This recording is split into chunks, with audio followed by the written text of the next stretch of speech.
and just really giving him a hard time. Yeah, Mateo, I mean, he has certain peaks. You know, he has gotten wins over the likes of Jackal in the past. You know what I mean? Has won some big local tournaments in the past, like some center stages. But it definitely feels like there's still a ways to go. You know what I mean? Like, he still has the capability of reaching even further. Oh, yeah, for sure. And his character is definitely a Fundy's character, so... Yeah.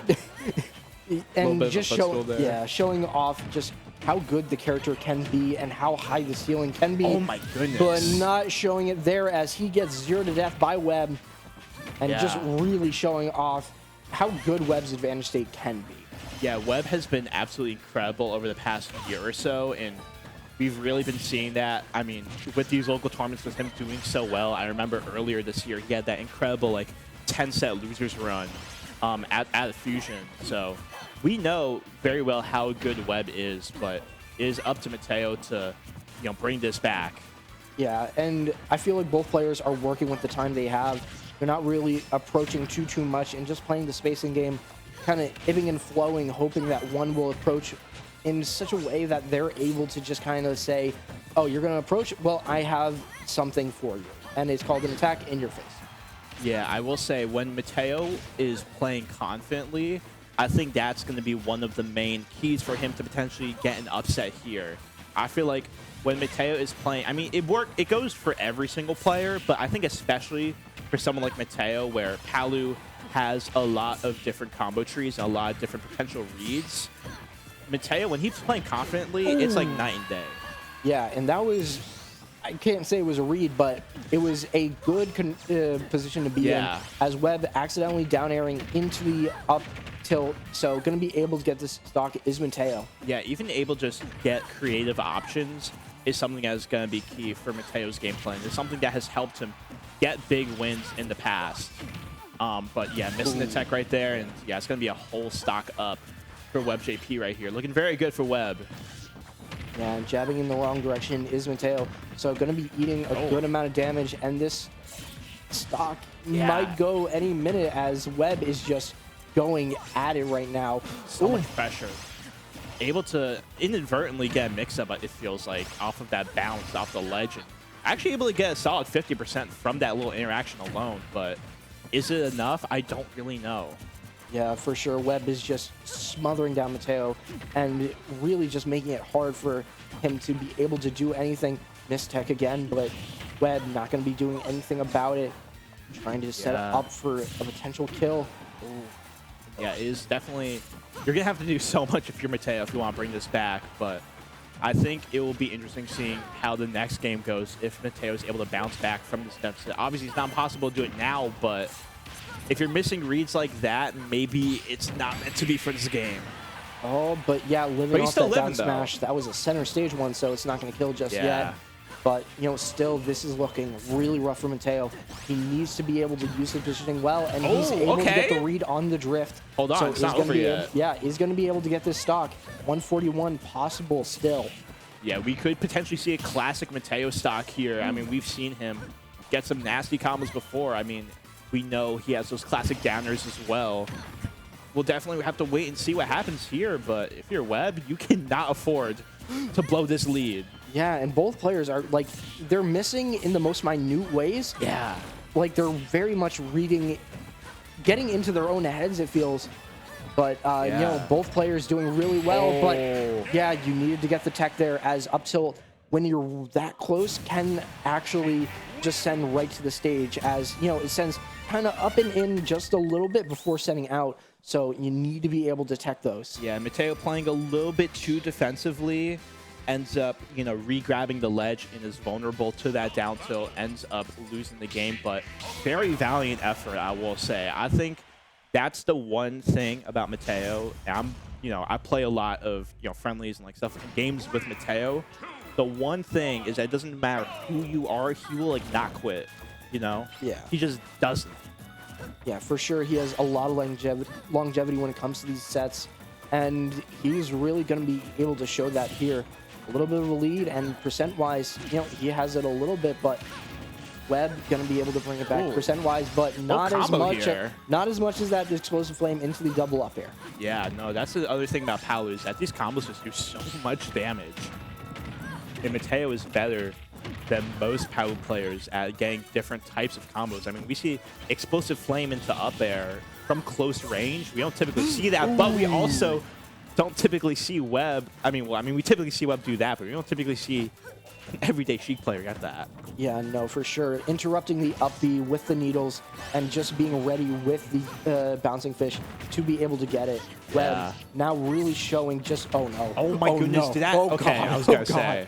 But still, putting, this is Town and City in a nutshell, I swear to God. Yeah, exactly. Will it kill off the side? Let's find out. There's like a whole compilation of like different Town and City moments, and it's really like, this stage is like Yoshi's story, like in Melee, like how anything can happen on this stage, it feels like. Yeah, but that back throw not going to kill just yet. But, rare SD from Webb.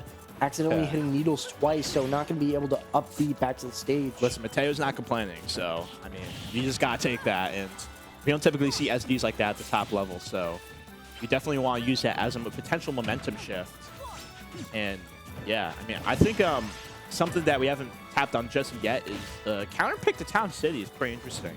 I feel like it makes sense, but at the same time, Town and City is a detriment to both players. Yeah. And when it comes down to it, Mateo has been playing a lot for the kills off the side. Yeah. Knowing that he's been going for these grabs, going for these back airs.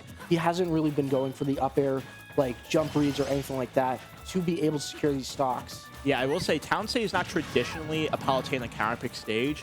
A lot of people will typically counterpick Palutena to Town and City, but I think where this can play Mateo's advantage is, I mean, we see this sort of FD layout here.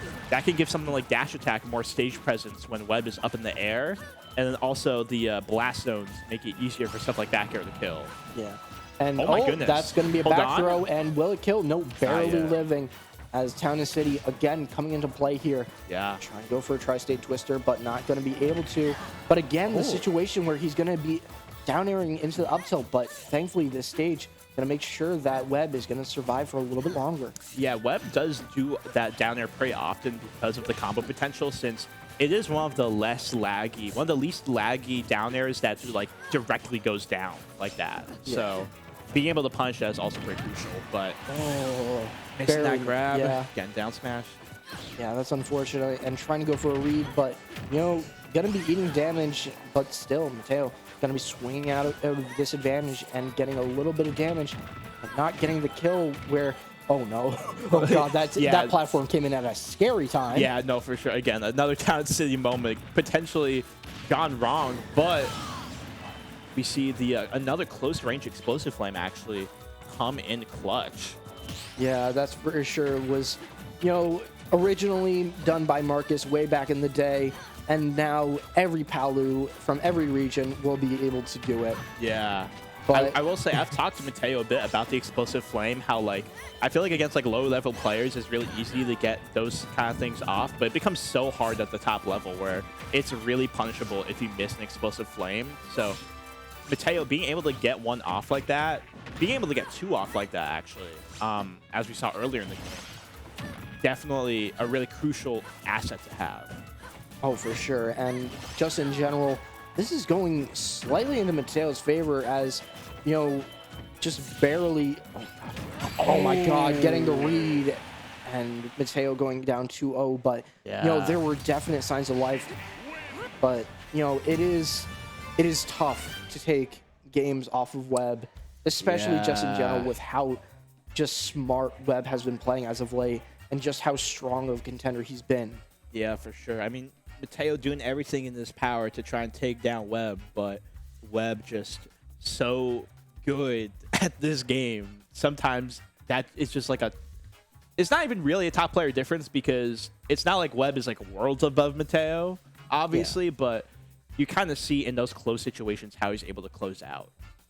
Yeah, and just in general, like, I feel like Mateo just not playing for the confirms as much, but so much as playing off of a stray hit into a mistake. And, you know, at the highest levels, playing off of opponent's mistakes isn't something that you do very often. Yeah, it's hard for sure.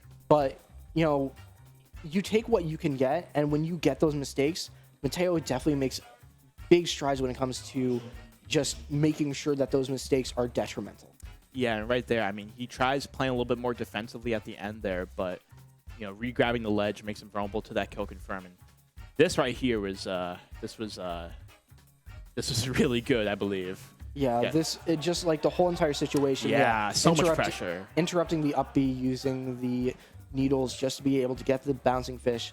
As a whole, this has just been like Webb playing, I wouldn't say careful, but a little too careful. Yeah. And I feel like Mateo, seeing that, how close it was very frustrated with that. And I feel like in that situation, he actually wanted to go to ledge. I think he wanted to go to ledge. Yeah, for sure.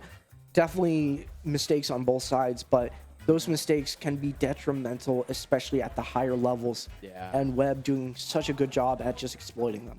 Yeah, no, that's a classic Webb set where I feel like, he's able to get these combos off, able to get some of the flashy stuff. But at the end of the day, when it's a last stock, last hit situation, it's not about those flashy combos. It's about, again, closing and getting that stock. We mentioned it with Nathaniel, who's playing Sheik earlier on stream, right? Yeah. Being able to just find those clean kills is just crucial when you're playing Sheik. Yeah.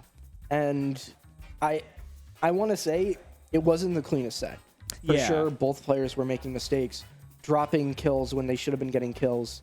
But as a whole, it was definitely just the mistakes when they were made were more detrimental to Mateo.